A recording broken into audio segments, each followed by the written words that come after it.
बच्चों इस कॉन्सेप्ट में हम वर्ब के बारे में अध्ययन करेंगे। वर्ब हिंदी में इसको क्रिया कहते हैं।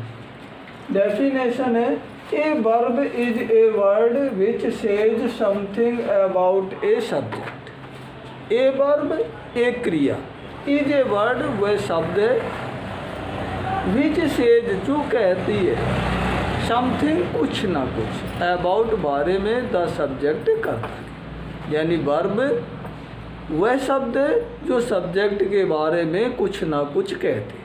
अथवा a verb that denotes an action, एक क्रिया जो एक्शन कार्य को प्रदर्शित करती है, अर्थात कार्य का करना या होना प्रदर्शित करने वाले शब्द वर्ब कहलाते हैं।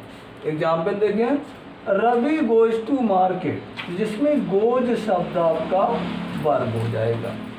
दूसरा एग्जाम्पल है, she sings A sweet song, तो इसमें सिंग्स शब्द आपका वर्ब हो जाएगा। तीसरा एग्जाम्पल है, we went to cinema yesterday, तो यहाँ पे वेंट शब्द आपका वर्ब हो जाएगा। तो इन सभी शब्दों के द्वारा, गोज के द्वारा, सिंग्स के द्वारा और वेंट के द्वारा कोई ना कोई कार्य का होना प्रदर्शित होता है। वर्ब को हम 3 भागों में विभाजित करते हैं। पहला है फिनिट वर्ब, दूसरा है नॉन फिनिट वर्ब और तीसरा है फ्रेजल वर्ब। पहला फिनिट वर्ब,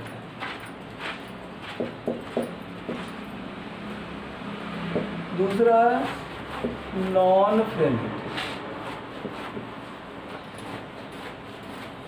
फिनिट वर्ब और तीसरा है फ्रेजल वर्ब।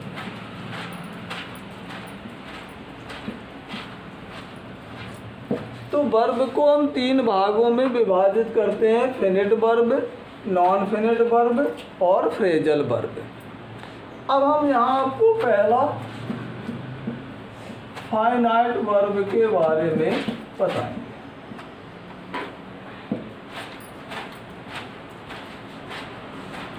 वे वर्ब जिनका सब्जेक्ट के नंबर और पर्सन से प्रभावित हो जाती है। कहने का मतलब कि वे क्रियाएं जो अपने सब्जेक्ट के नंबर और पर्सन से प्रभावित हो जाती हैं, अर्थात सब्जेक्ट के नंबर और पर्सन बदलने पर वो बदल जाती हैं, उन्हें हम फिनिट वर्ब कहते हैं। एग्जाम्पल देखें, ही गोज टू कानपुर। दूसरा एग्जाम्पल देखें, वी गो टू कानपुर।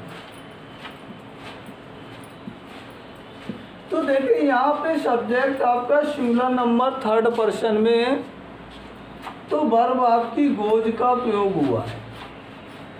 दूसरे एग्जाम्पल में सब्जेक्ट आपका फर्स्ट पर्सन प्लूरल नंबर हो गया, तो वर्ब आपकी गो का प्रयोग हुआ है।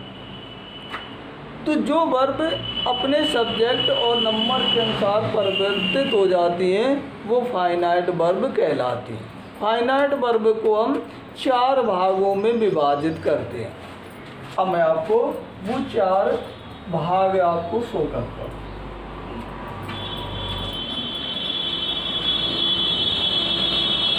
पहला है इंट्रांजिटिव वर्ब,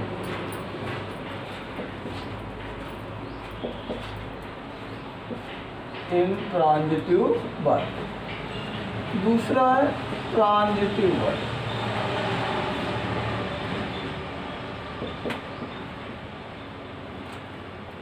और तीसरा है लिंकिंग वर्ब।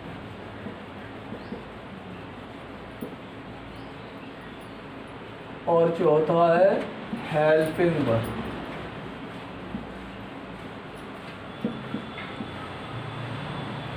तो फाइनाइट वर्ब को हम 4 भागों में विभाजित कर देते हैं, intransitive verb, transitive verb, linking verb और हेल्पिंग वर्ब। अब मैं आपको एक एक करके बताता हूँ कि इंट्रांजिटिव, ट्रांजिटिव, लिंकिंग और हेल्पिंग वर्ब क्या होती हैं।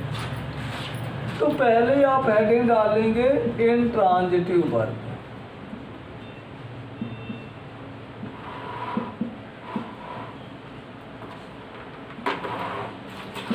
इसको हिंदी में कहते हैं अकर्मक क्रिया। अकर्मक क्रिया। इसकी डेफिनेशन है कि वे क्रियाएं जिन्हें ऑब्जेक्ट की आवश्यकता नहीं पड़ती, अर्थात ऑब्जेक्ट के बिना भी इनका पूर्ण अर्थ निकलता है, इसलिए इनको अकर्मक क्रिया कहते हैं। एग्जाम्पल देखें,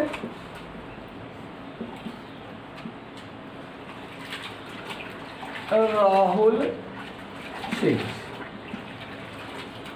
राहुल गाता है, ये आपका कंप्लीट हो गया। यहाँ पे वर्ब आपकी सिंह से प्रयोग हो गई, लेकिन यहाँ पे ऑब्जेक्ट की आवश्यकता नहीं पड़ती है। दूसरा एग्जाम्पल देखें, दे पिले, ये आपका पिले इंट्रांजिटिव वर्ब हो गई। तीसरा एग्जाम्पल, शी रन, वह दौड़ती है, तो यहाँ पे रन्स आपका इंट्रांजिटिव वर्ब हो गया। इन वर्ब के साथ में ऑब्जेक्ट की आवश्यकता नहीं पड़ती। अब दूसरी हेडिंग है ट्रांजिटिव वर्ब। तो अब मैं आपको ट्रांजिटिव वर्ब बताता हूँ।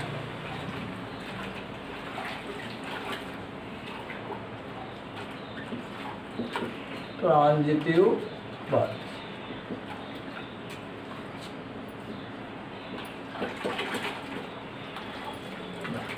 इसको कहते हैं सकर्मक क्रिया।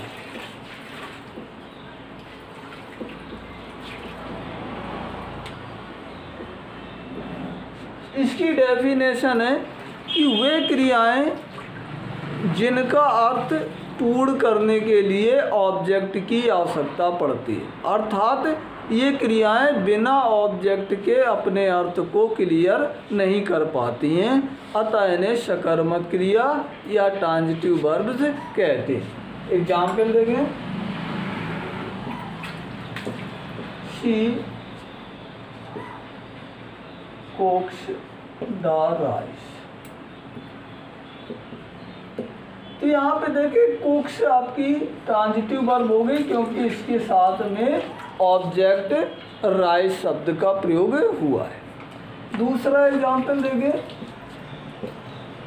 B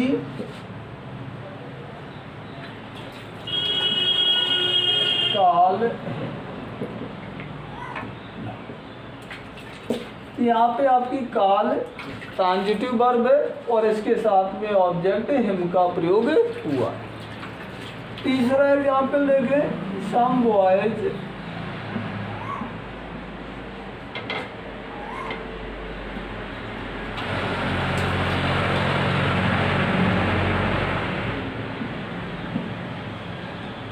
play the cards. यहाँ पे ट्रांजिटिव वर्ब आपकी प्ले हो गई और ऑब्जेक्ट हो गया आपका कार्ड्स। तो ये सभी प्रक्रियाएं जो सकर्मक होती हैं, इनके साथ में ऑब्जेक्ट का होना अति आवश्यक होता है। तीसरी आपकी वर्ब है लिंकिंग वर्ब।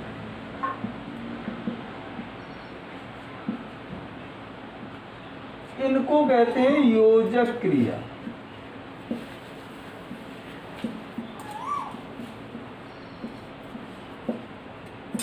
योजक क्रिया, क्योंकि ये क्रियाएं जोड़ने का कार्य करती हैं, इसलिए इनको योजक क्रियाएं कहते हैं। इनकी डेफिनेशन है कि वे क्रियाएं जो सब्जेक्ट और सब्जेक्ट कंप्लीमेंट, वे क्रियाएं जो सब्जेक्ट व सब्जेक्ट कंप्लीमेंट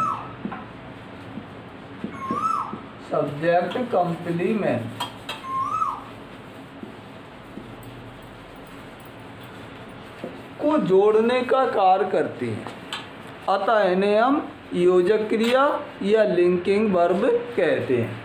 एग्जाम्पल देखें यहाँ पे,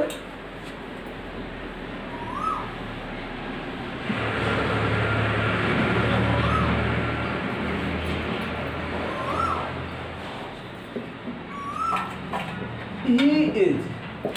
अब ये देखिए यहाँ पे इंट्रांजिटिव वर्ब्स के हिसाब से ये आपकी वर्ब कंप्लीट हो गई, लेकिन ये नहीं क्लियर होता है कि ही इज वह क्या है। तो उस कमी को दूर करने के लिए हम यहाँ पे कोई ना कोई कंप्लीमेंट जोड़ देते हैं। तो जोड़ दिया हमने यहाँ पे ए बॉय, तो ही इज ए बॉय।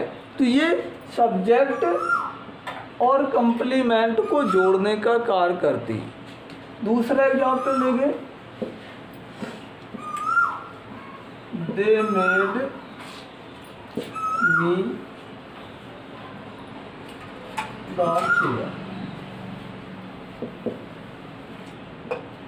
तो यहाँ पे देखें, अगर हम इतना वाक्य ले दे मेड मी, तो ट्रांजिटिव वर्ब के हिसाब से ये कंप्लीट हो गया, लेकिन ये क्लियर नहीं होता कि दे मेड मी उन्होंने मुझे क्या बनाया।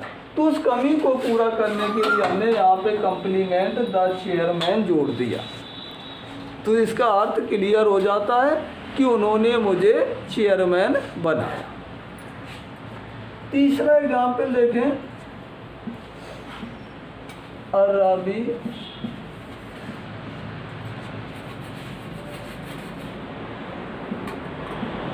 went to market। Ravi went to market। तो अब देखें went ये आपकी इंट्रांजिटिव वर्ब हो जाएगी, रवि गया। अब यहाँ पे ये क्लियर नहीं हो रहा कि रवि क्या गया, तो हमने टू मार्केट शब्द कंप्लीमेंट जोड़ दिया, जिससे ये स्पष्ट हो गया कि रवि बाजार गया। चौथी आपकी है हेल्पिंग वर्ब।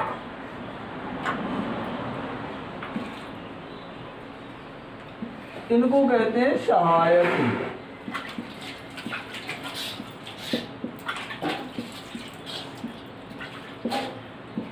इनकी डेफिनेशन है कि वे क्रियाएं जो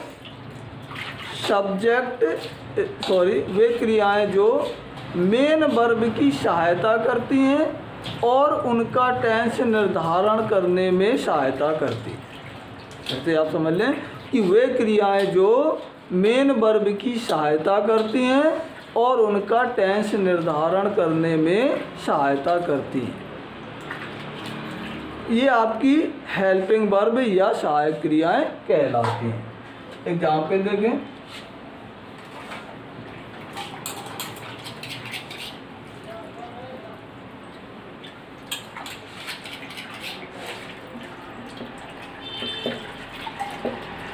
हरी इज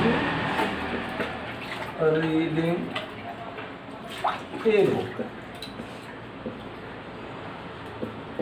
तो देखें मेन वर्ब आपकी रीडिंग की सहायता के लिए इज का प्रयोग किया गया। तो इज आपकी हेल्पिंग वर्ब हो गई जो रीडिंग की हेल्प कर रही है और उसका टेंस निर्धारण कर रही है कि हरी इज रीडिंग ए बुक, यानी प्रेजेंट कॉन्टिन्यूअस टेंस को निर्धारित कर रही है।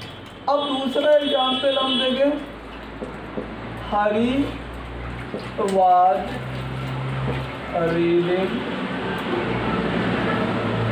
ए। तो यहाँ पे देखें सब कुछ वही है, केवल वर्ब हेल्पिंग वर्ब आपकी वाज का प्रयोग कर दिया गया। तो यहाँ पे टेंस आपका बदल गया और टेंस आपका पास्ट कॉन्टिन्यूअस हो गया। अगर हम तीसरे एग्जाम्पल में थोड़ा और परिवर्तन कर दें, Hari will be reading a book.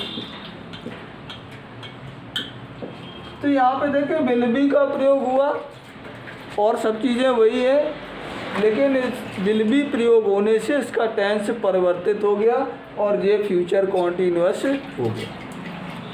तो इस कॉन्सेप्ट में केवल आपको इतना ही दूसरे कॉन्सेप्ट में आपको नॉन फिनिट वर्ब के बारे में अध्ययन कराएंगे। धन्यवाद।